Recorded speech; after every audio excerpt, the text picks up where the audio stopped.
Dapat na daw palagan mga kapatid ng Pilipinas, no? Ang pangaharas ng China. Ayon 'yan sa ex o former Defense Secretary o National Defense Secretary, mga kapatid. No, 'yan ang ating panonoorin at bibigyan natin ng reaksyon at komentaryo mula rito sa News 5 Everywhere. Bago natin 'to simulan, mga tol, huwag mong kalimutan mag-subscribe. Click mo na rin ang notification bell para ma-notify kapag may mga bago tayong reaction video tulad nito. Huwag na natin patagalin pa. Panoorin na natin 'to, mga tol. Uunti-untiin hanggang sa sakupin. Yan ang basa ng isang dating kalihim ng Department of Defense sa ginagawang pambabraso ng China sa West Philippine Sea. Actually, yun na rin nakikita ko, mga tol. Unti-unti talaga sila, hindi sila yung biglaan para hindi masyadong halata, yung tipong susugod. Unti-unti, mga tol. Tapos tinatanggi pa nila kung ano yung mga kabulastog ang ginagawa nila. Sabi ko nga sa nakaraang reaction natin, kumbaga sa basketball, binabalya ka na, mga tol, pero iwas sila sa foul. Kaya naman bago pa mahuli ang lahat, dapat na raw pumalag ang Pilipinas. Nasa frontline ng balitang yan, si Ria Fernandez. Tingin ko, it is time, no more Mr. Good Guy, tit for tat. Iyon ang dapat ng ginagawa natin. Ito ang matapang na pahayag ni dating Defense Secretary Orly Mercado sa panibago at mas marahas na pambubuli ng China sa mga sundalong Pilipino na nagsagawa ng resupply mission sa Ayungin Shoal. Ayon sa mapagkakatiwalaang source ng News 5, madaling araw nitong Lunes nang harangin ng ilang China Coast Guard vessel ang mga rubber boat ng Philippine Navy na papunta dapat sa BRP Sierra Madre. Hinabol sila, binangga at binutas pa ang ibang rubber boat para hindi makaabante. Mas tumindi pa raw ang tensyon nang sapilitang sumampa sa isa sa mga rubber boat ang China Coast Guard. Saka sinubukang kumpiskahin ang mga bitbit na armas ng Naval Special Operations Group o NAVSOG. Pero mo, naval yan, ha? Versus China Coast Guard, mga tol. Ganon tayo katindi, hindi tayo pumapalag. Nasakay ng rubber boat. Nauwi ito sa agawan ng mga baril, kaya nasugatan ng iba at naputulan pa ng daliri ang isa sa mga sundalo. Ayon kay Mercado, gray zone tactic ang ginagawa ng China. Isa yung uri ng pag-atake pero di pa maituturing na open warfare o pakikipaggera. Kung hindi raw tayo papalag, uulit-ulitin lang nila ito hanggang makubkob ang South China Sea. Yun nga, no, yung katulad nga sa sa mga basketball, mga tol. Pasimple kang binabalya, pasimple kang binabraso, pero iwas sila sa foul. Ito yung ginagawa ng China, yung illegal forces nila, mga tol. Yung tinatawag nga rito ni Department of National Defense Secretary. Pero kung ikaw tatanungin, ito hindi sa sinasang-ayunan natin, mga tol. Mas maganda sa inyo na manggagaling. Sa tingin nyo ba, karapat dapat na talaga ngayon, napalagan na ng Pilipinas itong ginagawa ng China? Kasi bago pa mahuli ang lahat, mga tol, kasi talagang sinusubukan ng China yung pasensya ng Pilipinas eh. Yung gray zone tactics na yan, talagang push ka ng push, pero you want to win the war without firing a shot.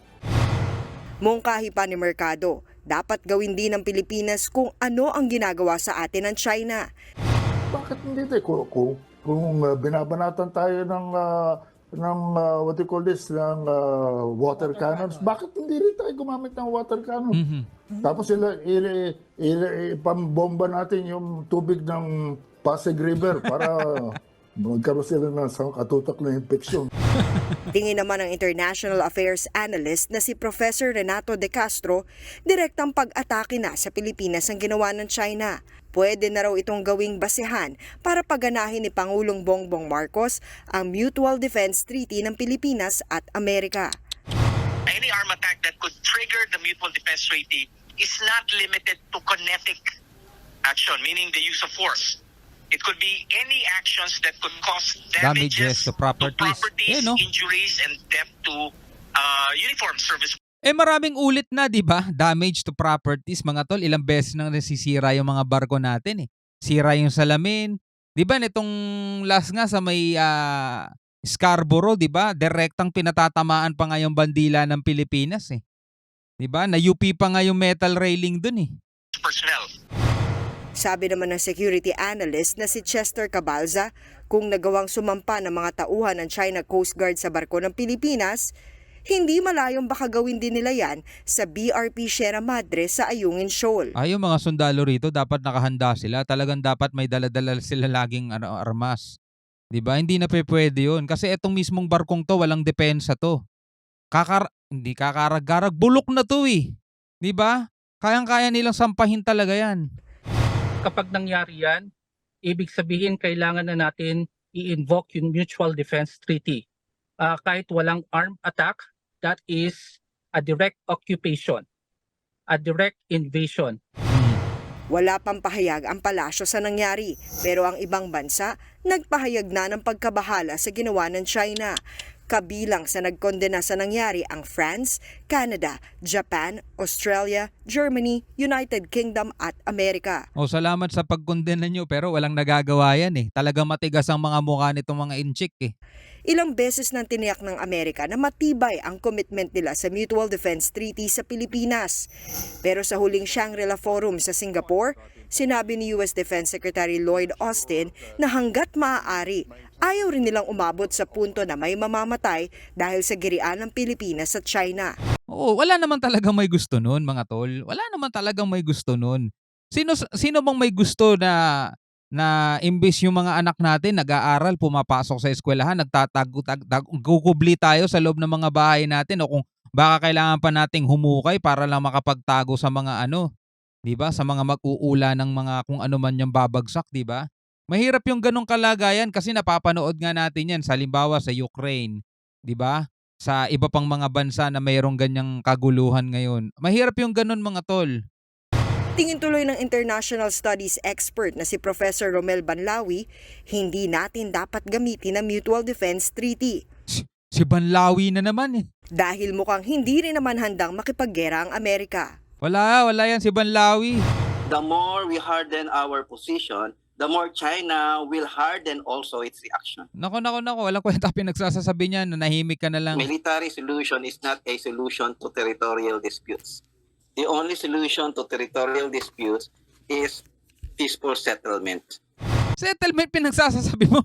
Ayaw nga makipag-settle ng China, ang gusto nila sumunod ang Pilipinas sa kanila.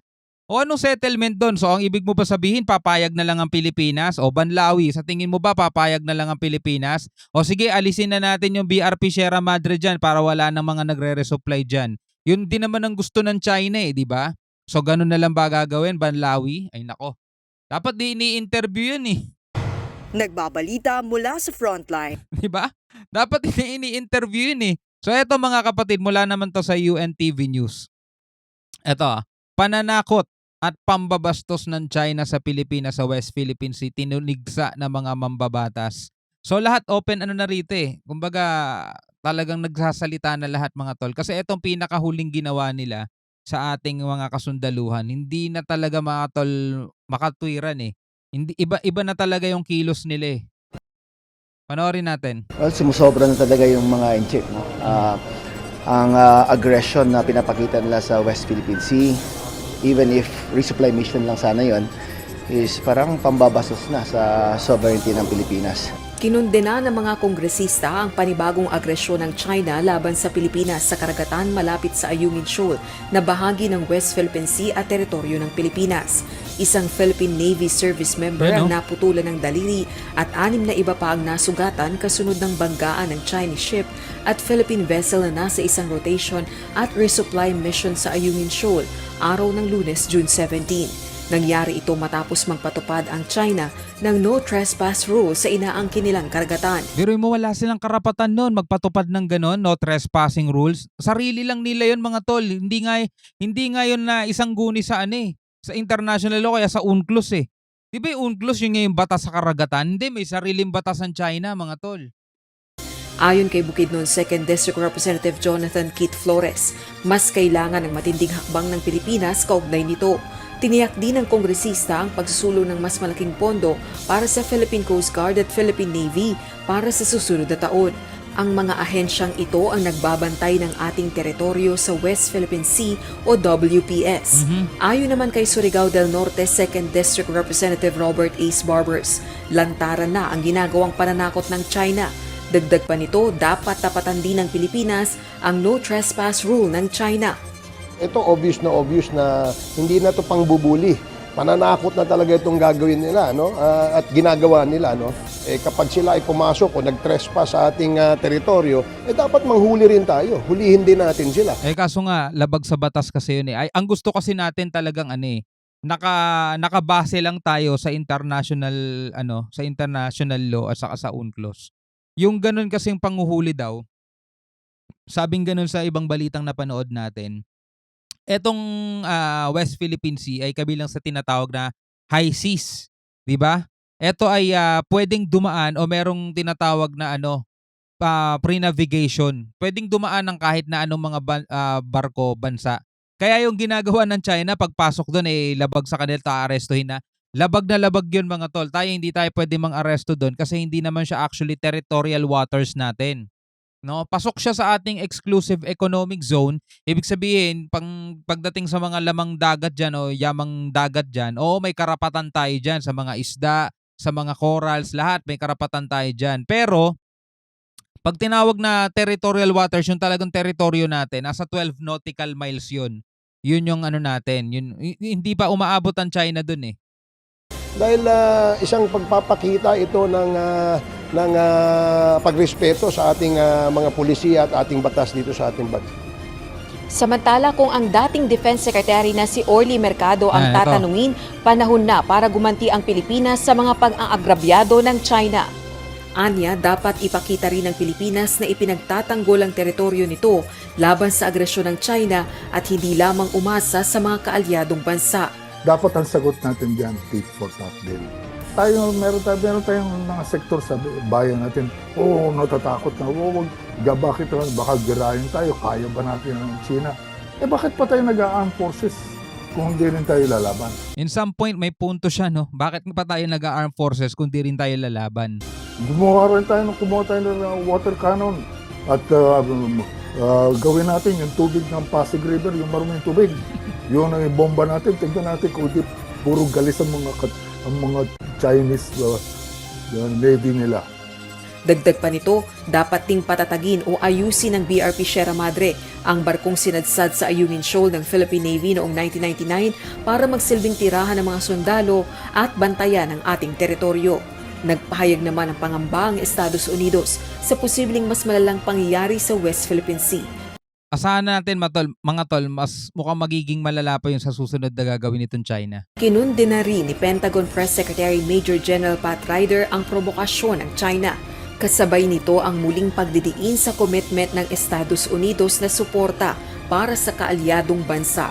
This kind of behavior is provocative, it's reckless, it's unnecessary, and as you highlight, it could lead to something bigger and more violent. And so we're going to continue to stand with our Philippine allies.